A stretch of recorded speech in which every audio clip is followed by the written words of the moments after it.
Hey, what's going on, everybody? I'm Matthew, and this is Clever Woodworking, where we pretty much make stuff up every day.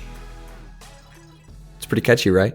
Pretty clever, I would say. Thanks to some of my best friends, Katie and Corey, who unintentionally made that up, and I kind of like it. Today, we are going to do a simple, practical build that will hopefully stay pretty short. One day after painting our house, we realized that the bluish gray that we chose is not going to exactly mesh with the dark green shutters that we had. But we did realize that natural wood would go good with the natural wood porch that we had just built as well. So you know what that means. As a husband, I had to make stuff up. My wife was talking about buying shutters.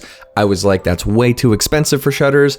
I'll just make them. And then her eyes lit up, and then I had to make them. Be careful what you say sometimes, because if you're like, oh, I could do that, odds are you're gonna have to do it. So don't say it if you don't want to. But I did want to make this, and I did want to make this video to be able to show you guys how easy something like this can be. So the first thing that we had to do was go and buy wood. So we head over to the local Menards, which I think Menards is now my new favorite store, but okay, no ranting. This is quick, remember? We looked through the options for wood, and we found that pine was gonna be obviously the easiest thing. We didn't need something overly fancy. Remember, pine is that reliable pickup truck that always seems to do the job, and it's really inexpensive too. So we went ahead and snagged a couple 6-foot boards from the standard pine selection. So this is the cheaper pine that usually just has a lot of knots or imperfections and things like that, which did not bother us at all. We were kind of looking for that really natural, gritty, rustic, you would say, kind of wood. So after bringing those boards home, I realized that I wanted to get everything drawn out on paper. So this is just a couple seconds of a sketch of me actually writing everything out. I know this looks like a really simple shape,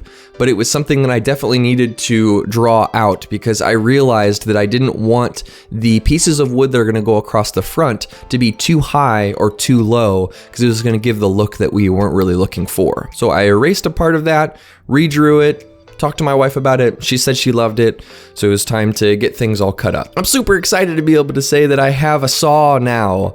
Yeah! So I just took the pieces of wood down to my basement and then was able to cut everything. Before doing so, I wanted to make sure that I was making accurate cuts, so I simply just measured out how long the board was and how long I wanted it to be. Then I took my speed square, which is ironically a triangle, and just took a pencil and went like a straight edge right across it. So I did that for a few of the boards, and then I ended up making those little wooden pieces that go across the front as well and laid it out, and it was looking pretty good. The next thing that I had to do was make sure that everything was sanded down. After everything was sanded, we needed to make sure to mark the lines where the screws were going to go to join the board together. After making those lines, we used my favorite tool, which is the Craig jig.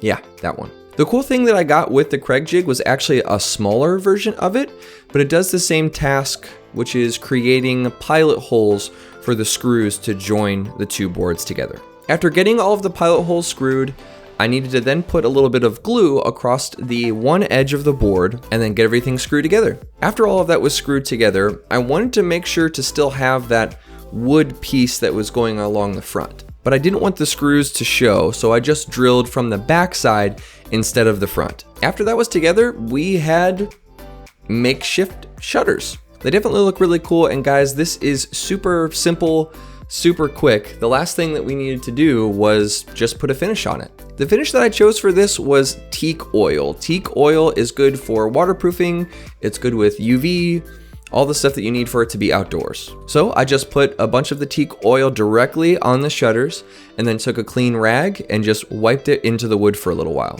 This did need a couple coats, so I allowed it to dry overnight, gave it another coat of finish, and then it was all ready to go. So after the finish was done, we went outside, and with my beautiful wife's help, we were able to screw everything in and get it on the house.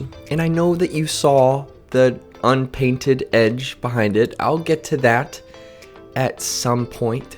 But as you can see, that's it. At that point, we made shutters. So something hopefully I can encourage people with is not everything needs to be over-calculated. Not everything needs to be perfect. This was something that just in one day, we were able to go to the store, get some inexpensive wood, bring it home, make a couple cuts, screw it together, And then we have shutters. I'm hoping for the experienced woodworkers, they see this video, they like it, and then are able to say, oh, that's cool. Those do look pretty good.